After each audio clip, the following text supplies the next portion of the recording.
We ready? Go on, James. Just wait. You guys going to go full screen? We're going to say. 2 seconds.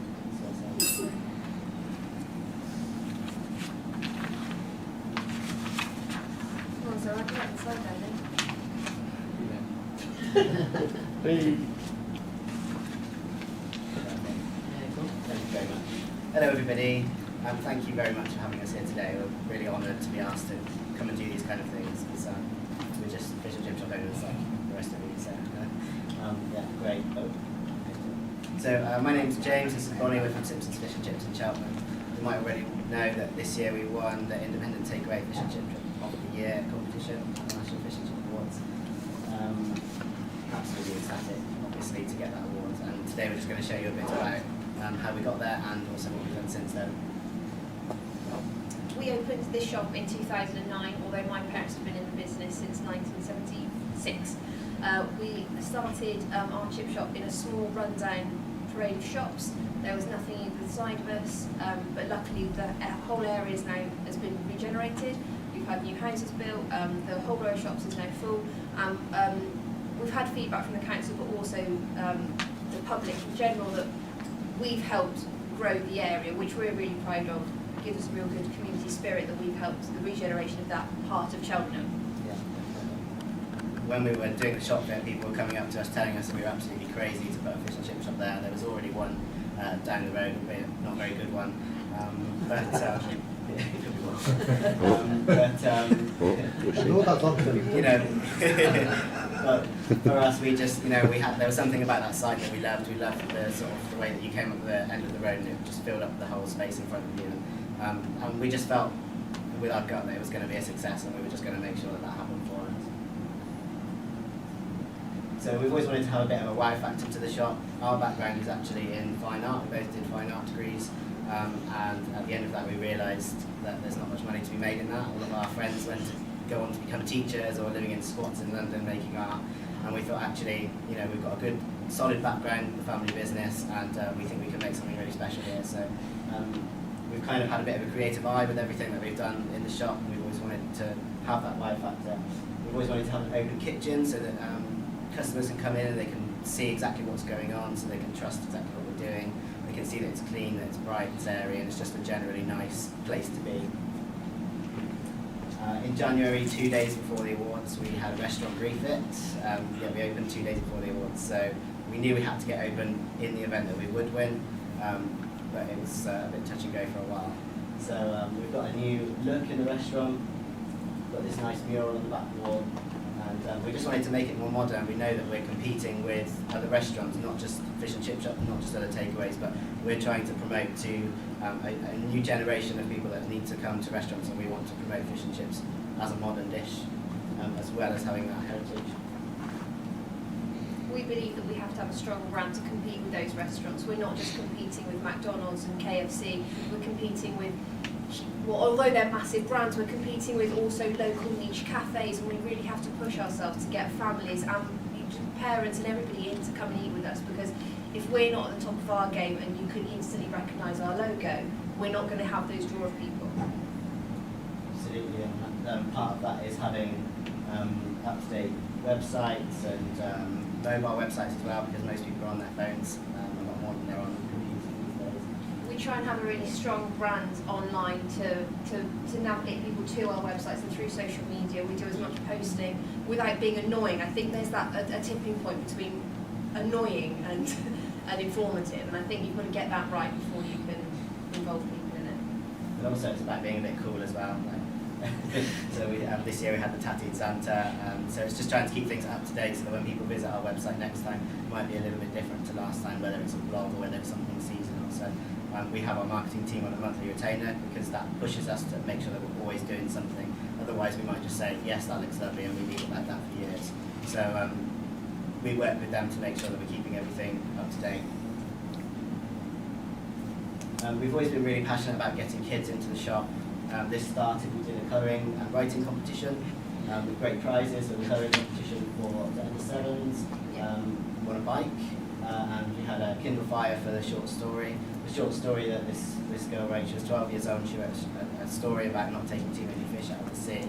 and it was just great to have somebody who was that engaged at that age, taking interest in our fish and chip shop and our industry as a whole, and fishing and sustainability. We went on from there to have much more stuff for kids because that was so successful for us. We started doing school trips, inviting children to the shop. They made their own homemade fish cakes. We fried them obviously because of health and safety, but we had a children's book that we had created. And also we have a dedicated Simpsons Kids website where kids can go and play games and download games that they can print out. And the first time that we did the first time school trip that we did, I got to go to BBC Radio Gloucestershire and go live on air to discuss it as well, which is a great experience. Not something I've done before. It's quite daunting.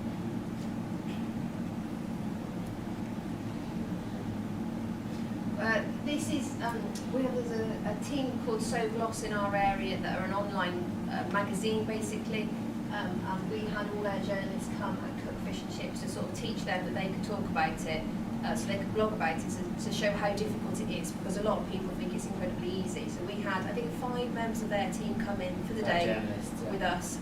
Actually, the day that we were judging it, we had sort of a bake-off style Mary and Paul sort of judging competition for them. As we were judging it, Tracy Poskett turned up to judge us for Chip Shop of the Year. Yeah. We had to quickly whisk away their food, so she didn't realise that. She said she saw it and she thought, I hope that's not yours. It's not ours.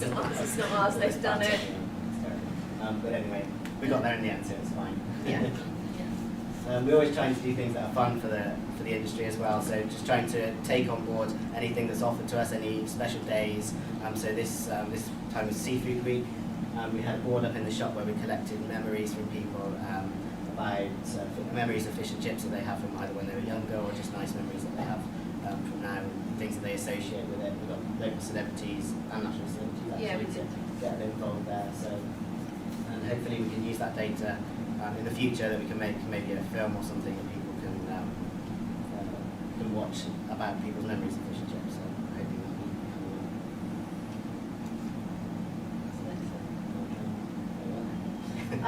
earlier last year, we had the chance to be filmed for the Seafish Council for trying to engage people to come into the industry, which was great because we got to spend the day in London with a fantastic film crew.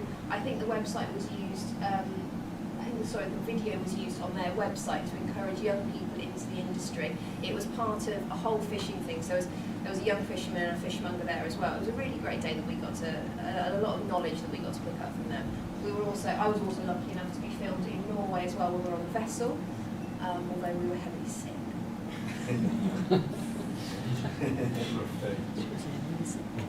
We like to do a bit of charity. This is our local Radio Gloucester DJ in a bath of batter. The bath is actually used now to grow our parsley in for our tartar sauce. We support a local number of charities, but also national charities and international charities. We try and do as much as we can, and we also support a local football team, and we've just signed up to support our local girls netball team as well. So we try and get what we can. And it's all about getting yourself out there as well. It is advertising, and you're helping some other part of the community. So you've got all those parents there, all those children, and you're trying to get those families in, and we really push to attract families rather than over anybody else. Really, that's our main sort of customer base. So we should probably talk a bit about our food, because we've talked about everything but fish and chips. Our food that we buy 30 plus skinless, boneless cod frozen at sea, and we buy fresh haddock that's delivered daily. The reason that we have the two is simply because we found that those two are the best products for us to use. So we just mix it up, and it doesn't seem to be any bother for us to be able to order those two. We cook in groundnut oil. We always have done. The story goes that Bonnie's dad was given some groundnut oil by the MOD when they shut down in Bristol, and he used it to fry it just as a test. He was actually using something else before that, and he absolutely loved it, and we never looked back. So that was nearly 40 years ago now. So we've always been, always promoting groundnut oil because of the lack of flavour and colour that it has to it. So it lets the food really speak for itself. I'm not saying that anything else is not up to scratch. Again, it's all about the brand with us, so all our boxes are branded, grease-proof, everything. We're just always trying to promote ourselves and making sure that we're keeping up there with everybody else and making ourselves known as a brand. Sustainability. sustainability obviously is at the heart of what we do as well, making sure that we were one of the first, we were the 16th shop or 19th shop maybe to be MSC certified, so it was quite early on in the day. And it was quite easy for us. We just picked and chose which fish that we could get there and then. Our cod didn't happen to be MSC certified then, it was part of the Icelandic fisheries scheme. But now it's much more easy to get MSC cod, and we've been able to add every few months we can add another fish to our chain of custody list. And getting the chance to go to Norway was just an incredible experience. Luckily, well, unluckily, we were in the final 3 times, but luckily we got to go. 3 of us got to go to Norway, and we've been able to share that experience with each other and also with our customers. So absolutely amazing experience. We're also part of the SRA, which is the Sustainable Restaurant Association.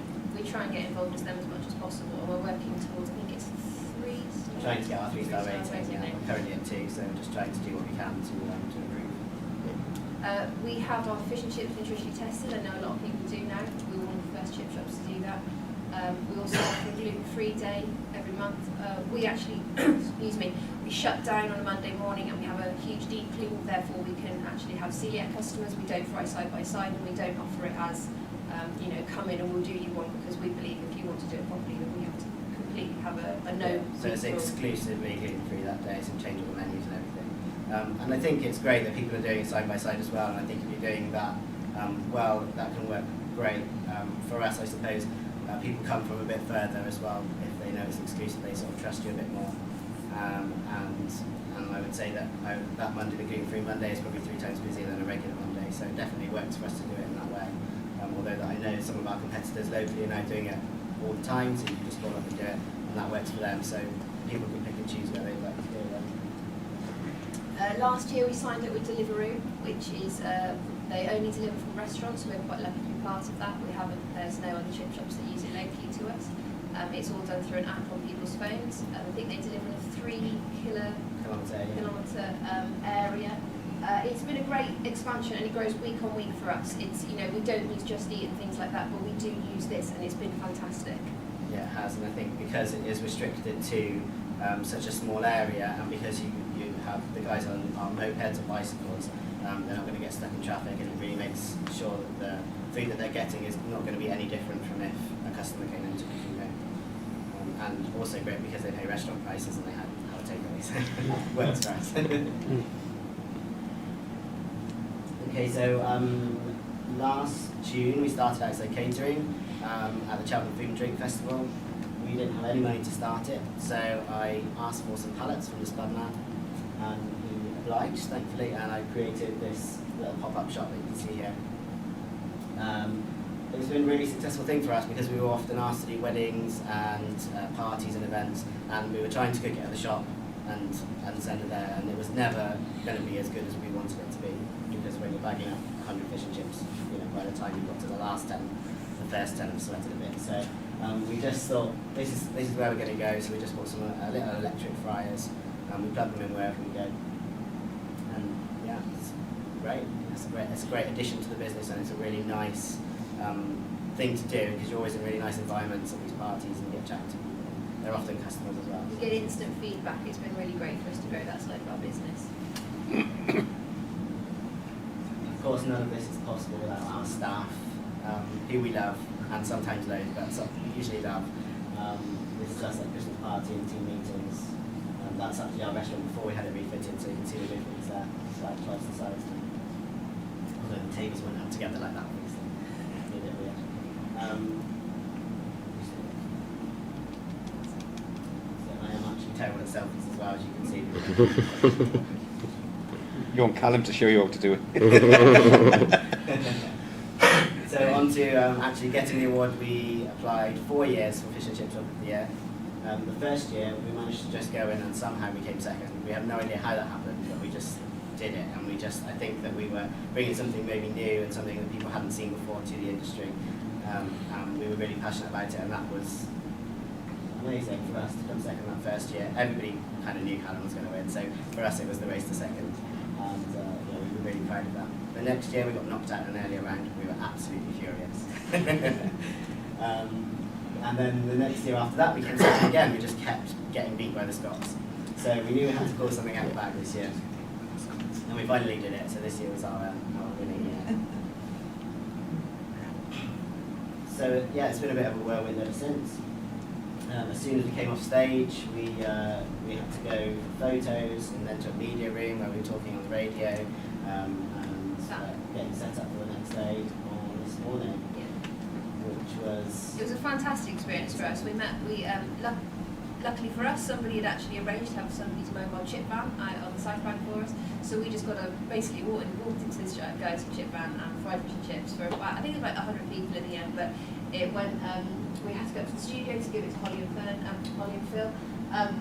It was the most downloaded and watched, obviously not because of us, episode of there, and the most catch-up watched because they were still drunk when they came in.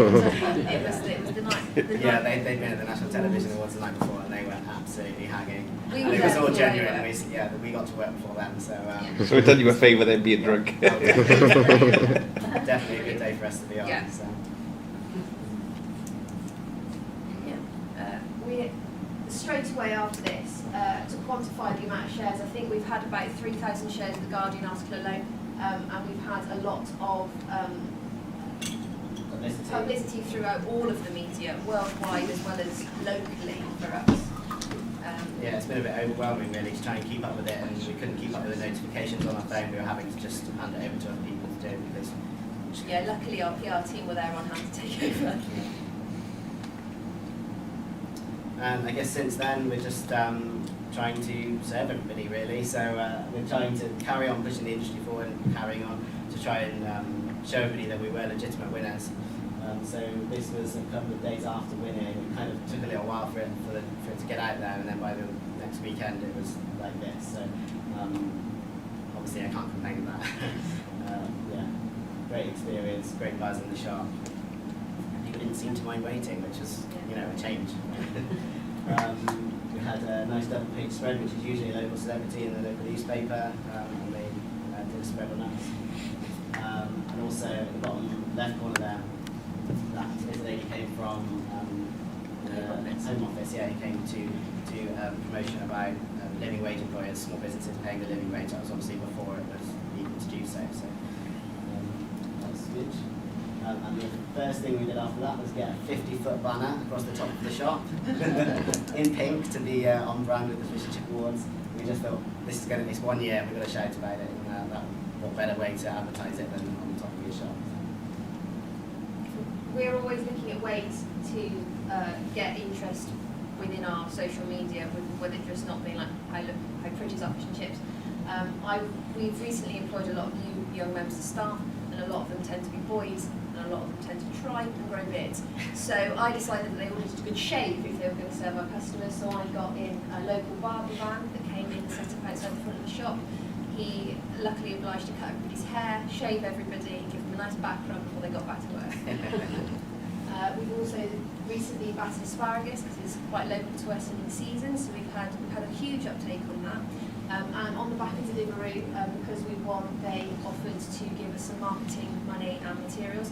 So we had printed greaseproof done by them, and they also donated, I think it was seven £50 vouchers. So we got to pick a Deliveroo order every day that got a voucher put in, and they got the golden ticket, and they didn't have to spend it with us, they could spend it with any of the restaurants on Deliveroo. Yeah, but they had to order from us to get it.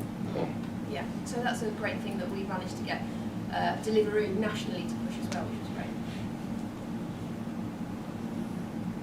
So obviously we have to carry on trying to get our faces out there because we only have 1 year at this, and next year it'll be somebody else's, so we just tried to milk it for all it's worth. And the first thing we did was we sort of realised that we're hitting a bit of a peak now with turnover, with what we're doing in our business. We've got this one shop, we're not really sure where to go from here. So we thought rather than sort of finding advice locally, we'd ask the Times Business Clinic. And somehow they managed to pick it up, and we managed to get a page in the Times with some advice from some great businessmen. Just to sort of figure out where we can go from here. And also, I just thought while we were in the Times, I put in the Giles Corran review, because last week somehow Giles Corran came in our shop and we didn't know about it. And we got a review from him, which was fantastic. Even if it was a terrible review, which it wasn't, it was, It wasn't There was a scathing. few pointers, It but wasn't it was scathing, generally right. good. So, but even if it was terrible, that exposure is just incredible, and to know that he bothered to find us and come in our shop was just. And he actually so tweeted us impressed. back and said that he'd be back. So I think from John's comment, that's probably pretty good. And then this week's review was terrible, so we were very pleased. So, in light of what the Times Business Clinic had said to us, one of them said maybe push more of your outside catering, and we thought maybe it's time that we get a van. We've been carting all this stuff around. Every event that we did took 3 days, because you'd have to set it up the day before, cook, and then take them the day after, which is a lot of man hours to bring staff with you. So I started ringing around people that I knew had mobiles, and they were saying that theirs cost them anywhere between 30 and 60,000 pounds. And we're saying, well, we don't have that. We don't have that kind of money. So we went on eBay, and we bought this white van. It's got a £5 range in it. It's quite old. It was absolutely filthy. We needed to spend a couple of weeks getting it cleaned up, but now it's sparkling. Everything's working correctly. And we thought, because it's not a brand new van, we don't want to get it wrapped or have that sort of brand new filter, because it's never going to look brand new. So we took it to the guy who painted the mural in our shop, and he painted it for us by hand. And I think it looks great. Actually, I'm really proud of it. I didn't like to see the chassis and the wheels, so I just hooked up some more pallets to cover that as a bit of a skirt. And then we had a little bit of a poll on Facebook and put the name on Vanessa sort of ones. So that's what we're calling it. These are just some pictures from our first event that we did it. We've got lots of bookings, lots of weddings to go to, so it's definitely a successful expansion for us so far, as long as everything carries on. I just included this because I remember that this lady had sent me these pictures. So she came into our shop a little while ago and asked for some boxes to take with her, because she was making something out of them. Yeah, take some boxes, that's fine.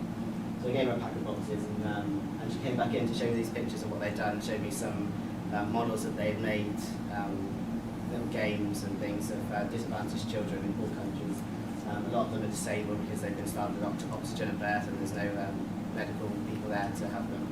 And I just thought it was amazing that something as simple as our fish and chip box that we just send out every day is making something for these children. So I just thought I'd include that. It's actually no relevance to the rest of the presentation, so but I just like to. He's getting on brand, I think.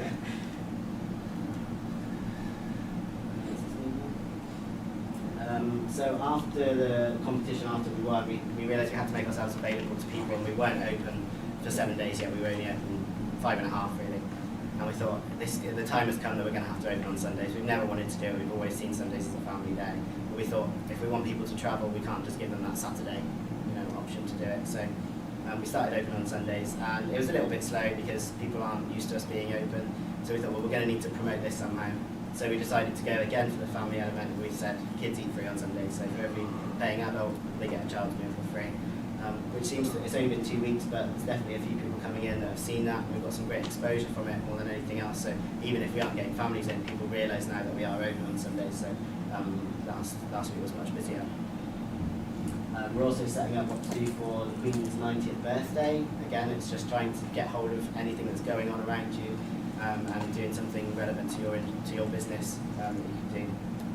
So we decided to give away 90 free fish and chips because we're at the Cheltenham Food and Drink Festival that weekend, so we can't do anything actively in the shop, but we just thought it's something that we can do, and these guys are so glass are fantastic. They're going to capture all the data for us.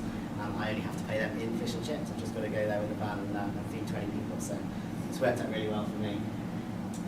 And although we're giving away 90 fish and chips, which is a lot, it's one per customer, so there'll be 90 winners. And to us, we're thinking, well, maybe that's 90 new customers, you don't know, so I think it'll be worth it. And also on Saturday, June the 11th, if anybody wants to come, I am doing a talk with some mad American scientists about the science of chips, where we're going to be cooking on stage for 300 people.